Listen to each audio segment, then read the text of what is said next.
Good afternoon. Today we are hiking the Konza Prairie Nature Trail by Manhattan, Kansas. This trail is a 2-mile, 4.5 or 6.5 mile trail. It hikes through the Flint Hills of Kansas. It goes through the Flint Hills of Kansas, and it's a really good way of showing you the Flint Hills of Kansas. This trail is very steep in places. It goes through the forest. It's a very good trail to introduce you to hiking in Kansas. You can pause this video for a few minutes and read this. And here is the trail that we're going to be hiking right here. We're going to do the Kings Creek Loop.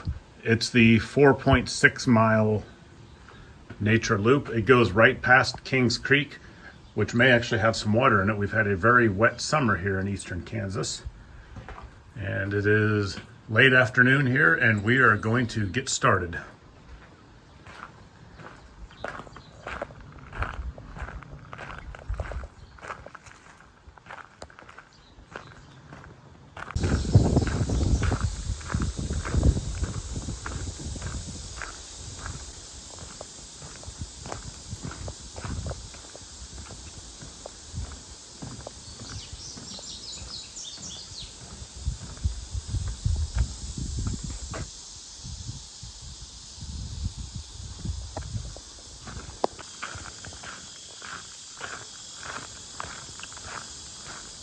This trail at the beginning just kind of loops in and out of the woods.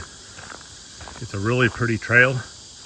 You cannot bring your dog. Dogs are not allowed. Bicycles are not allowed.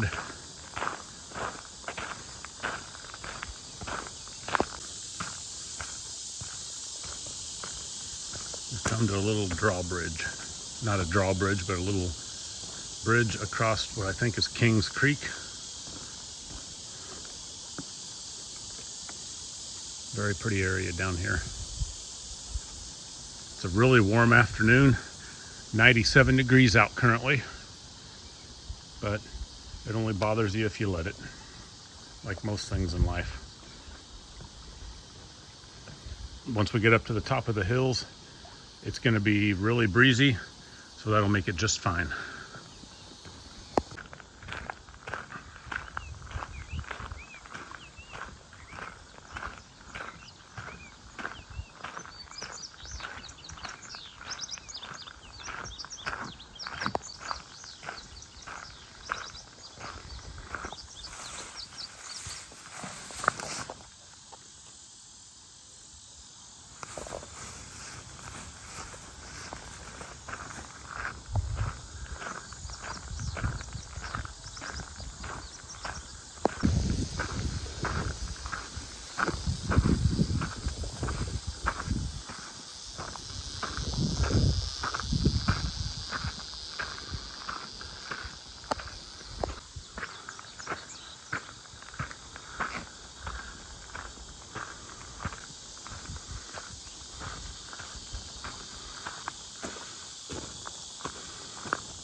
Trail all the way up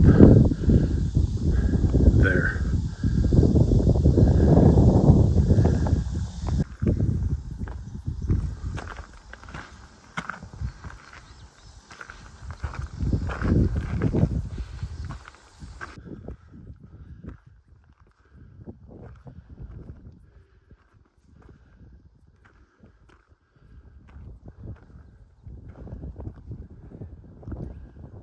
We made it to the top.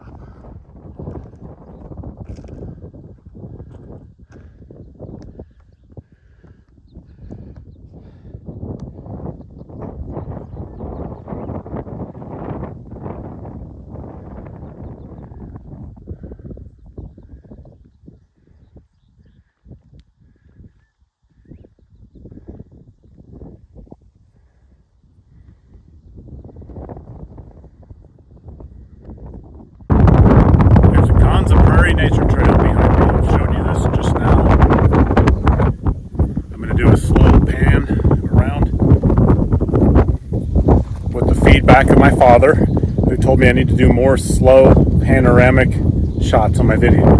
Always listen to your father, remember that. Like I said, it's about 97 degrees and about a 75 to 77 degree dew point, probably 105 heat index, but I've got plenty of water, so I'll be good to go. Lines right through everything you would expect in the Flint Hills. The Flint Hills are the largest remaining undisturbed tallgrass prairie in the world. And what I mean by undisturbed is it has never been plowed under for farming, or for the most part taken over by trees. So farmers let their cattle feed on the tall grass, the blue stem. I think it's the blue stem. The grasses out here, the tall grasses. The grasses can be burned off. The root system extends 8 to 12 feet underground, so they can withstand the fires and they can withstand drought that other grasses cannot. So the grass always comes back with a vengeance and nourishes the cattle on the largest remaining undisturbed tallgrass prairie in the world. They burn this prairie every 1 to 3 or 4 years. They burn it to rid it of invasive species of trees, weeds, and other grasses that aren't as nutritious. And when they burn it off, it gets rid of all that top cover so the sun can warm it up quicker in March, and it helps stimulate new growth quicker. And it also, the potash from the fires helps to nourish the ground. It's a proven fact that cows that graze on burned prairie gain weight faster and are healthier than cows that graze on unburned prairie. Interesting fact for you. This Konza Prairie biological station that we're hiking through, they have it set up in many different segments to witness the effects of burning on the prairies. It's kind of been a political issue, whether you should burn or not. And they have it set up into, like you can see right here, if you burn it every year or every couple of years, you have every 2 year, every 5 year, all the way up to, I believe it's once every 20 year ponds, which we'll see down below over here, that are pretty much overgrown with forest.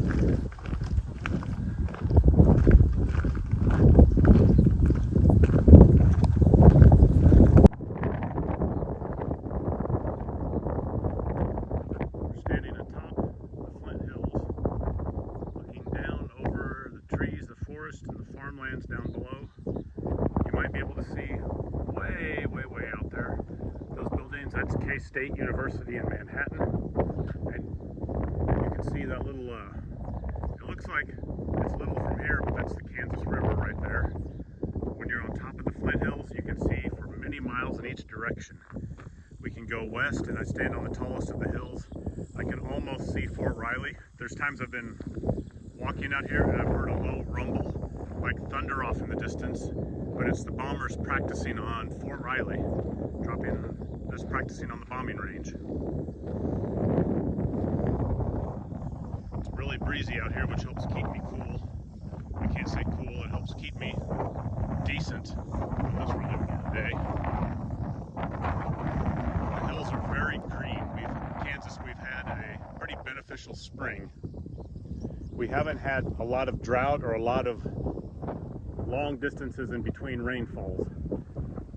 We haven't had those crazy 3 to 5 inch gully washing rains that we often have in the spring, and then that's followed up by an excessively dry period. We've had a lot of just really nice 1/2 inch to 2 inch rains at regular intervals. So that's why the hills here, going into the last week of July, getting ready to enter August, they look green like May. We haven't had a prolonged dry spell, and we haven't had prolonged excessive heat yet. Knock on wood, I hope I didn't just jinx everything. It's really pretty. You can look down and see the farmlands down below in the Kansas River Valley.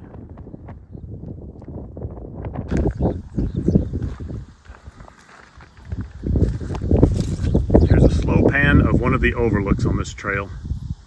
There you go, Dad. Here's my slow panoramic panning, I guess you say, to show you more more of what it looks like out here when you're hiking, for those of you that don't have the ability to make it out here. There's the trail. It goes off, way off that way, and that's where we'll be headed. Here's the intersection to the 2-mile loop. If we wanted to go 2 miles, we would take a right here and follow that. But we're not. We're a glutton for punishment in this 105-degree heat index, and we're going to take the 4.6-mile loop that goes up a steep hill.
There's where we're going.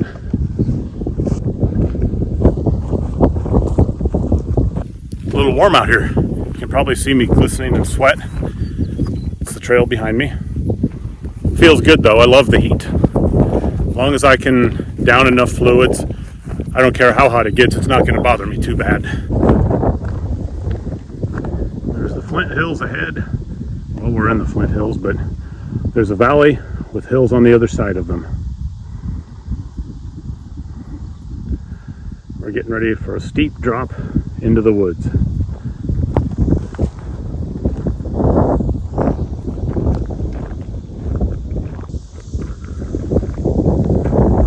And then the trail continues. We'll be in the trees right along the edge of the trees right through here. And it will continue. And the parking lot is somewhere over that ridge line right there. Not the one far ridge line, but the one right below it right there.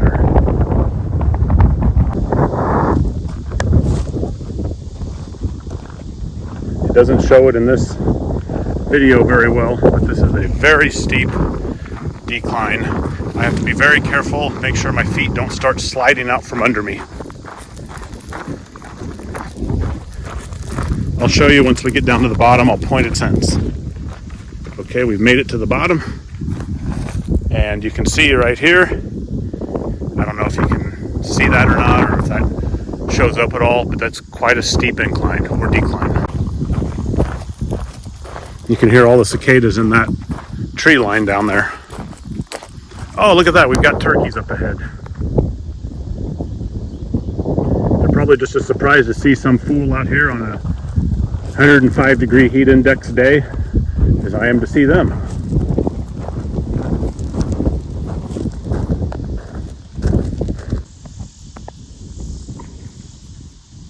That's the turkeys.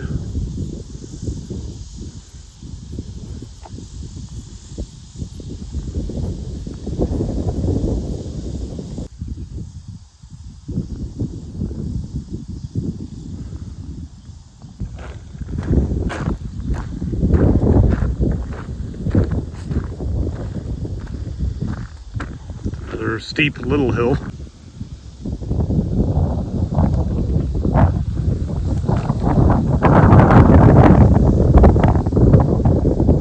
There's a 180 panoramic of where we've come from, down that hill. Looking over here, that pretty sure feels good.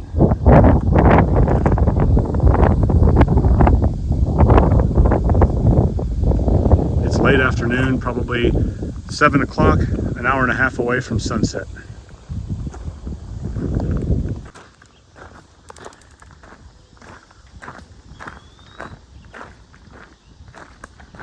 Beautiful in here.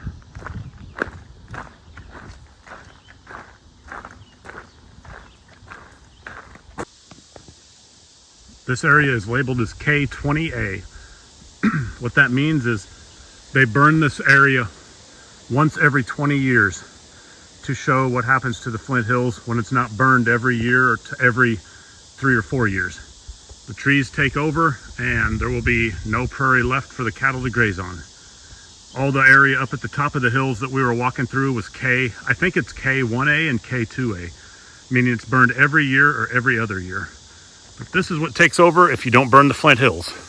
And then you will lose the ground that your cattle can graze on. Then you will lose your steaks, hamburgers, and all that other stuff. Well, you won't lose them, but it certainly won't be the same. Walking into the sun at the edge of the woods and through the woods, since we're down on the bottom, there's no breeze down here, and I am getting hot. But it feels good. I'm one of those sickos that actually loves the heat.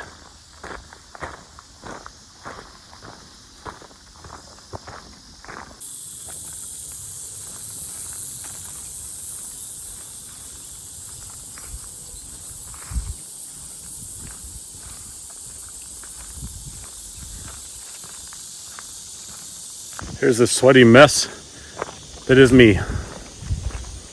Let me get on the right side of the trail here. There.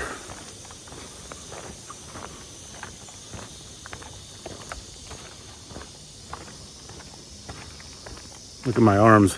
I don't know if you can see that in the sunlight or not. Look at that glistening.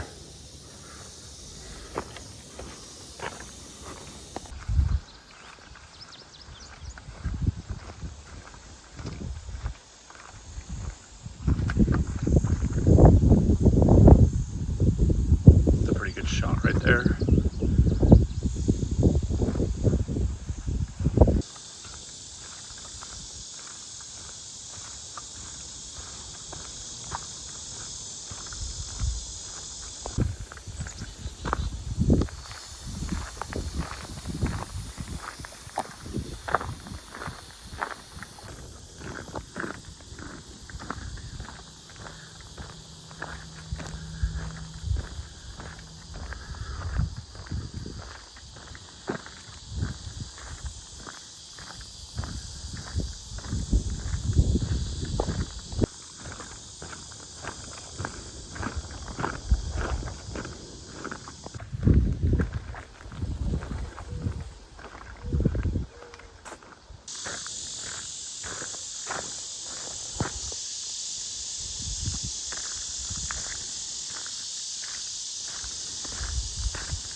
I think this is a neat video right here. It's almost like we're walking through a tunnel. It feels like it's about 10 degrees cooler than it is up on the hill in the sun. A lot of decibels louder with all these cicadas. There was an old settlement down here. I think it's called the old Hokanson Homestead. Remnants of the original homestead still remain.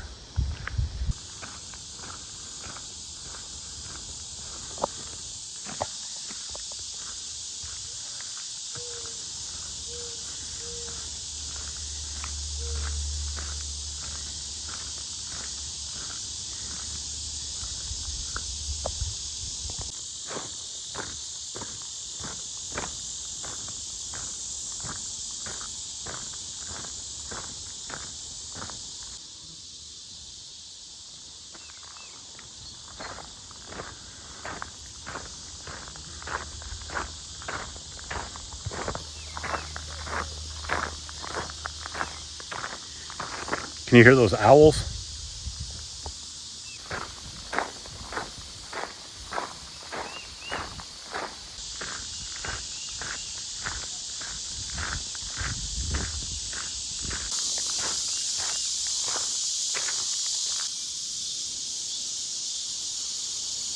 How neat is that? I guess he's just hitching a ride with me.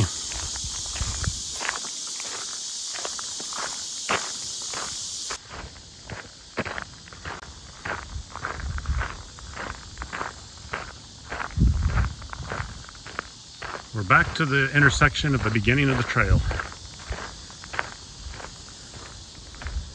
If you remember, we started right here. We hiked our way across that little bridge, went up these steep hills right here, some more steep hills, came down the steep hill. This was the woods and the edge of the woods. This was that homestead. And now we're back to the beginning, into the parking lot.